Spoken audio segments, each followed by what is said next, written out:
જૈન મિત્રો, હરખાણી રાહુલ, આમ આદમી પાર્ટીમાંથી. આજે ગીગાસનની મેટર હતી રોડ બાબતે કે ભાઈ જેવીભાઈ આવે છે ખાતમુહૂર્ત કરવા, તો આની પહેલા 2 મુહૂર્ત કરી ગયા છે ખાતમુહૂર્ત, એની ઈટ પણ નથી લઈ.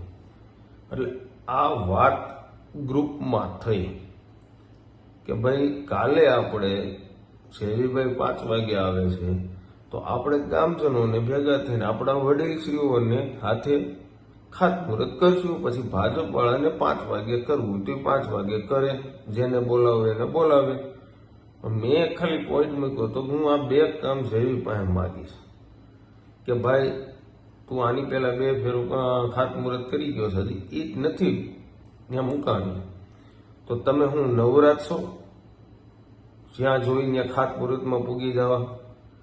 અને બીજી વસ્તુ કે આ લોકોએ એટલો મેસેજ આગળ મને કર્યો છે કે 5 લાખ રૂપિયાનું કામ આપણે આંગણવાડીમાં નવી બનાવવાની હતી. તો એના માટે હું તમને કહું છું, જે લોકોએ મને મેસેજ કરી અને ગીગાસણ ગામના ખાસ લોકો જે મારા વિરોધી છે તો કાંઈ 2 હાથ જોડીને નમ્ર વિનંતી, એક ફેરો આ વિડીયો સાંભળજો કે એ ભાઈ એમ કહેવા માંગે છે કે 5 વર્ષ 5 લાખનું બજેટ હતું એટલે એને આંગણવાડી ન્યા થઈ નહીં. તો મને કાંઈ વાંધો નથી, પણ એક વસ્તુ સમજી લેજો, જો તમારથી 5 લાખમાં આંગણવાડી ન થાય એમ હોય તો તમે ખાતમુહૂર્ત જેવીને બોલાવીને શું કામ કરી? બીજી વસ્તુ કે તમને જે ગ્રાન્ટ તેદી મળી હતી, માની લો આશરે 5-7 વર્ષ પહેલા 5 લાખની, તો 5 લાખમાં એ આંગણવાડી કમ્પ્લીટ થઈ જતી હતી. શું કામ કે તે 7 વર્ષ પહેલા એટલું બધું મોંઘવારી હતી નહીં. પછી તમે 5 લાખ રૂપિયા 10 વર્ષ સાચવી આપો, પછી તો એનો અવેડો બનાવો તો ન બને, કેમ કે મોંઘવારી તો વધતી જવાની છે.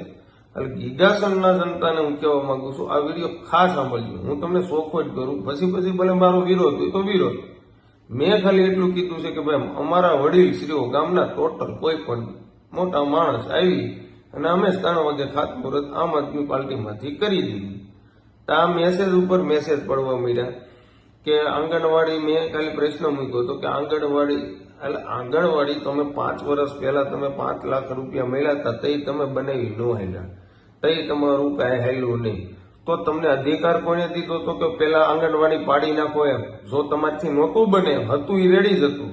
જો તમારથી નહોતું બને એમ તો તમે તંબુરો વગાડો, તમે એ પાડ્યું ન તેવડ હોય તો. અને બીજી વસ્તુ કે એની જગ્યાએ પાડ્યા પછી એની જગ્યાએ આરોગ્ય હાટું એની જગ્યાએ ખાતમુહૂર્ત કર્યું. તો એમાં મેસેજમાં આમ એમ આવેલું છે કે 70x70 ની સાઈઝ હોય ત્યાં કમ્ફર્ટેબલ થાય આરોગ્ય કેન્દ્ર, તો કાંઈ વાંધો નથી. આરોગ્ય કેન્દ્ર ત્યાં થતું હોય તો કાંઈ વાંધો નથી.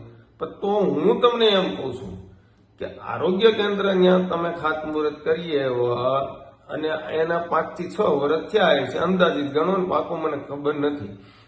તો હું તમને એમ કહું છું કે તમારે 5 થી 6 વર્ષ ગયા તો તમારે તમારું મંજૂરી લેટર નથી આવ્યો, તમે એમ કહેવા માંગો છો કે હજી પ્રોસેસમાં છે. અક્કલ મઠાવ હાવ તો ગામને રમાડવાનું બંધ કરો. હવે ભાજપના ઈશારે નાસો છો તમે. એક તો વિચાર કરો, તમે ગામને તમે ઉલ્લુ રમાડવા નીકળ્યા છો. હું ગામને સોખી વાત કરું છું કે આ વાત મારી સાંભળજો. એને આંગણવાડી 5 લાખમાં નહોતી પહોંચતી, ન બને પણ તોડી નાખી પેલા, તો હું કામ એ તોડી? બીજી વસ્તુ કે એની જગ્યાએ સર્વે કરાવ્યો આરોગ્ય કેન્દ્ર હાટું, તો એ સર્વે કરાવ્યો ન્યાન્યા રાખી દીધો, ન્યાન્યા રાખીને ગાયે એની જગ્યાએ પાછું ખાતમુહૂર્ત જેવી ભાઈ આવીને કરી ગયા. તો હું તમને એમ કહેવા માંગુ છું, તમે કામ નથી શરૂ કર્યું, કાંઈ નથી કર્યું, ત્યાં તમે ખાતમુહૂર્ત કરીને વહી ગયા. એને કમસે કમ આજકાલે 5 વર્ષ થયા છે, જેવીભાઈ કરી ગયા છે ખાતમુહૂર્ત. એનું અત્યારે હાલમાં ગામના લોકો જોઈએ જો કે હાલમાં એક ઈટ નથી મૂકેલી. અને ભાઈ જવાબ મને એવા આપે છે કે ભાઈ પાસ થઈ ગયું છે ને લેટર આવે, એ રીતના તો મને જવાબ આપે. એ રીતના કે ભાઈ ચાલુ રાખજો માટે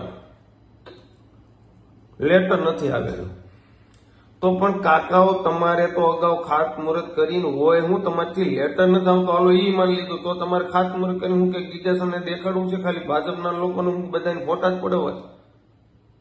અને હજી હું તમને કહું છું કે આ હલકાઈ પટ્ટામાંથી નીકળી જાઉં. અને હું કાલ જેવીને પ્રશ્ન પૂછવાનો છું કે ભાઈ આ 2 ખાતમુહૂર્ત કર્યા તમે શું કારણે, કી અધિકારે કર્યા? તમે એમએલએ ભલે હોય પણ ખાતમુહૂર્ત કરવા આવો તો કામ તો થવું જોઈએ ને, કે ગામને દેખાડવા જ. અને વોટ્સઅપ દ્વારા જે લોકો ગીગાસન ગ્રુપમાં છે, હું તો તમામ મારી ભેગા ન હોય એનો અફસોસ ન હોય, પણ તમે હકીકત જાણો કે આ આપણને મામું રમાવે છે. જો પહેલી તો વસ્તુ હું તમને કહી દઉં કે એ લોકોએ એમ કીધું કે ભાઈ આંગણવાડી 5 લાખમાં નહોતી બનતી, કોઈ કોન્ટ્રાક્ટર લેવા રાજી નહોતો, આજથી 500 વર્ષ પહેલા. હાલો કાંઈ વાંધો નહીં, નહોતી બનતી તો તમારે એને પાડવાની જરૂર હું હતી? તમને કોઈ હમ દીધા હતા કે આંગણવાડી પાડો?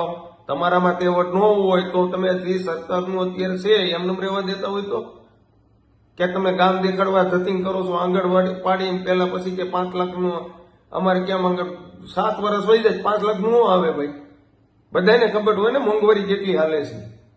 તમે એવા ઉખાણા જતા ઈ લાઈન સન નક્કી કે ભાઈ 5 લાખમાં નોટ બને, કોન્ટ્રાક્ટર નો રાખતો, તો તમને પાડવાનો અધિકાર કોને દીધો?